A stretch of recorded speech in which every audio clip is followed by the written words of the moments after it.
In the 1980s and 90s, in Indiana and Ohio, young men disappeared for over a decade. They would be found along I-70 strangled, either fully or partially nude and abandoned. It is a common belief that a notorious serial killer is responsible, but it is officially unsolved almost 50 years after the first victim. Hey, if you're new here, I discuss true crime, paranormal phenomena, cults, and history. Please like and subscribe, hype the video. You can also tip me on Ko-fi, so eventually I can do this full time. So I totally recorded this last night, but my audio settings got switched.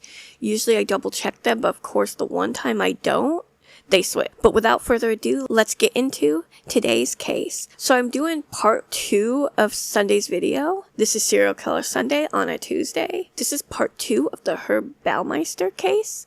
If you remember, he ended his life before he could be charged. That case was closed as the remains were found on his property, but he remains the main suspect in another 12 murders. Today I'll be discussing the I-70 Strangler. If you didn't watch part 1, I'll link that part before you watch this one. But today I will be discussing I-70 Strangler. 12 young men and teens would disappear, then found along I-70 strangled. This is their story.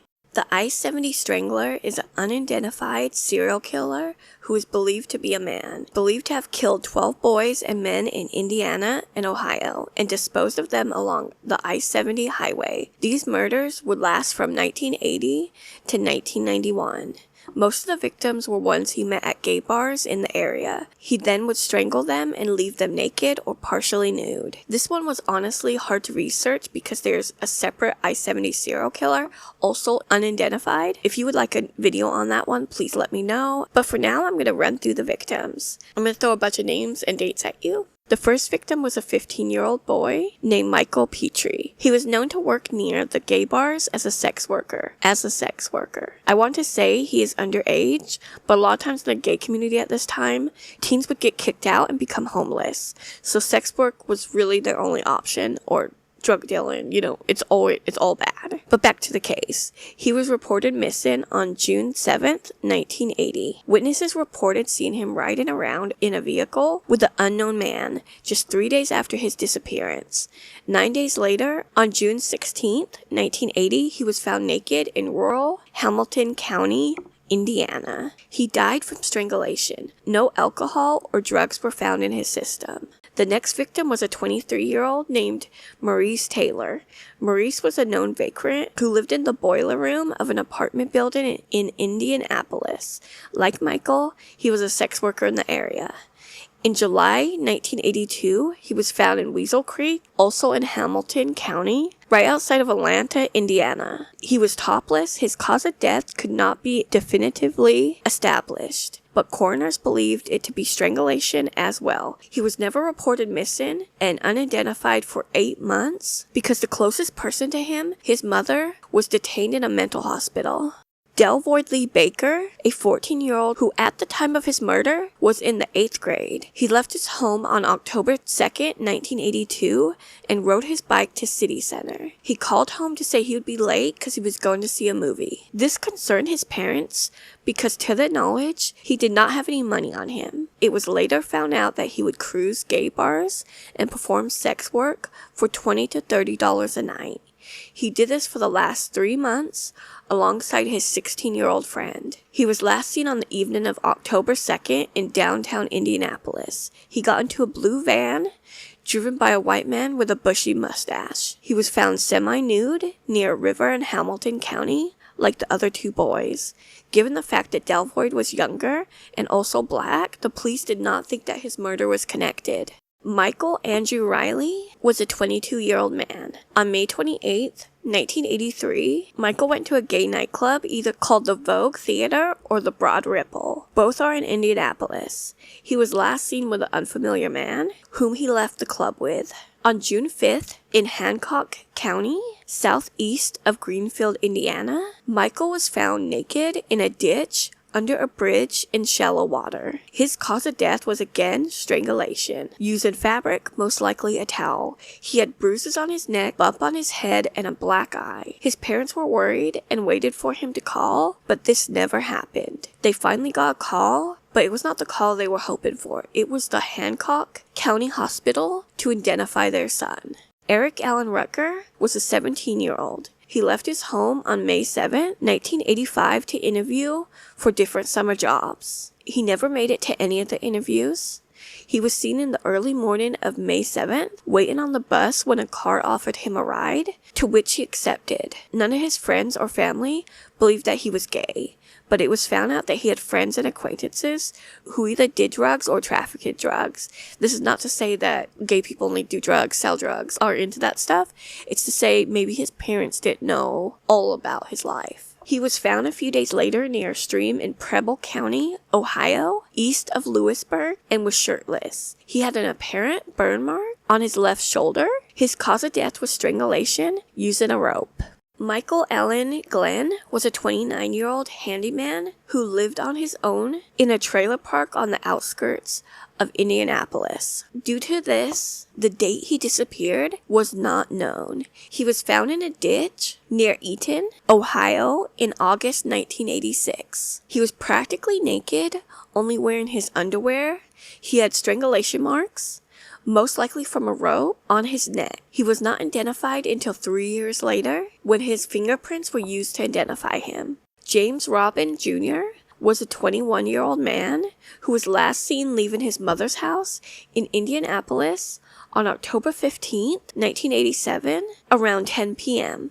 He was walking to the southern end of Indianapolis. His naked body was found October 17th in Shelby County, near I-70 south of Gwynville. He was naked and had strangulation marks. 2 witnesses said that they saw a car near the crime scene. Their descriptions differed, as one said a red Jeep Wrangler Renegade and the other said a Chevy Blazer. They have minor similarities, but they do not look close at all, not enough to be confused. James was about to be a dad, and when he was murdered, his son was born 3 months after he was murdered. Jean-Paul Talbot was a 26-year-old man. He was found strangled in May of 1989 near a stream in Defiance County, Ohio. Sadly, I cannot find much about Jean's life. Unfortunately, the only picture of Jean was his grave, which is just devastating. Stephen L. Elliott was 26 like Jean. He came out to his family in 1979 around the age of 16. He left home, then engaged in sex work and developed an addiction to alcohol. His body was found in August 1989 in Preble County, Ohio. He was strangled, believed to have been with a rope. Clay Russell Boatman was a 32-year-old licensed practical nurse. In August 14, 1990, he left his apartment to go to a gay bar called Our Place, although later his family denied he was gay, so just burying their heads in the sand. He was found near a ditch in Eaton, Ohio by a group of children, which is just horrific that they had to be the ones to find him. But nevertheless, they found him and he showed signs of strangulation. Now, Thomas Clevenger Jr. was a 19-year-old man. He had a trouble in life. He grew up in a poor neighborhood of Indianapolis. He began committing crimes and indulging in alcohol early. When he was 14, he attacked and stabbed his deputy headmaster. He ended up being diagnosed with an intellectual disability. He had problems reading and writing. He began to engage in sex work close to gay bars. Like Clay, his family, specifically his mother and his sister, were in denial. In August 1990, he disappeared. His body was found semi-nude at an abandoned railroad track near Greenville, Ohio on September 6, 1990. The last victim was Otto Gary Becker. He was a 42-year-old man. On October 7th, 1991, Otto's body was found in Henry County, Indiana, on a grave road in a ditch. Several witnesses claimed that they saw him in a car with 2 other men driving north on I-70 near Indianapolis. They said that one man was holding him down while the other was driving. They were asked to see if they could identify a suspect, but none could pick them out of photographs. In 1983, investigators on the I-70 Strangler case consisted of 8 officers and the FBI. This was after the murder of the 4th victim, Michael Riley that finally they put together the fact that there was a serial killer. The killer was profiled to be a 45-year-old overweight man, middle class with a good job, married, but there was little intimacy with his wife, and they may be sleeping in separate beds. He was most likely attracted to young men and boys. This may have gotten him fired in the past. This kind of sounds like her from our last story, to be honest. But this was until Daniel Scott McNabb was found in Hendricks County in a field near Indiana State Road 35. They thought it could be connected, but that a different killer was the perpetrator. So I don't know how it's connected, if there's a different perp, other than them just both being men, and maybe Daniel was gay, but that's the only connection I see. Anyways, the profile of his killer was a white male aged between 20 and 30 working a low-skilled labor job. He would act very homophobic but really was a closeted homosexual. His shame caused him to murder. He would be in shape and have a strong interest in the military. Daniel's murder was linked to a man named Larry Iller, who was known to be referred to as the interstate killer or the highway killer. He targeted young boys and men between 1982 and 1984. He was apprehended in 1984 and died 10 years later in 1994 of AIDS complications. This was the age of serial killers. So far we have Larry, Herb that I spoke about last week, which I'll get into soon, and possibly an unidentified serial killer. Now, I'm going to get into the possible suspects. The first suspect was a man named Duncan Patterson. He was a 47-year-old man. He was arrested in 1982 for statutory, let's say, improper conduct with a minor, because I really hate when people use the word rape. So the third victim, Delvoye's friend said that Duncan was driving the van that Delvoye got into. Duncan confirmed that he picked him up, took him to a hotel, paid him $20, dropped him off at the Indianapolis library, where he got into another van. But this guy is a piece of crap, because, I mean, what do you mean you're picking up a 14-year-old for sex? Like, you're sick. Anyways, so this claim seems like, yeah, right, you picked him up, then you dropped him off after having sex with him in a hotel. Someone else picked him up and killed him? But this seems to be true because another witness saw that he was picked up by another car after being dropped off at the library. He also passed a polygraph, although we know those aren't accurate all the time. He was then excluded as a possible suspect. So moving on, there is a man named August or Gus Cato. He resided in Carmel, Indiana in Hamilton County. Some victims were actually discovered here. He was arrested and interrogated, but they had no evidence tying him to any of the murders. So he was released. The third suspect was Larry Iller. He could not be linked. He was arrested for his murders in 1984, so he could only be suspected in 4 out of 12. He's a piece of shit murderer, don't get me wrong, but he's not this piece of shit murderer. The fourth suspect, the man who is believed to be the real murderer, this is the nasty freak that I spoke about Sunday, Herb Baumeister. I'm just going to give a brief summary of this dick. He was born in Indianapolis to a well-off family from an early age. He was intrigued and turned on by urine.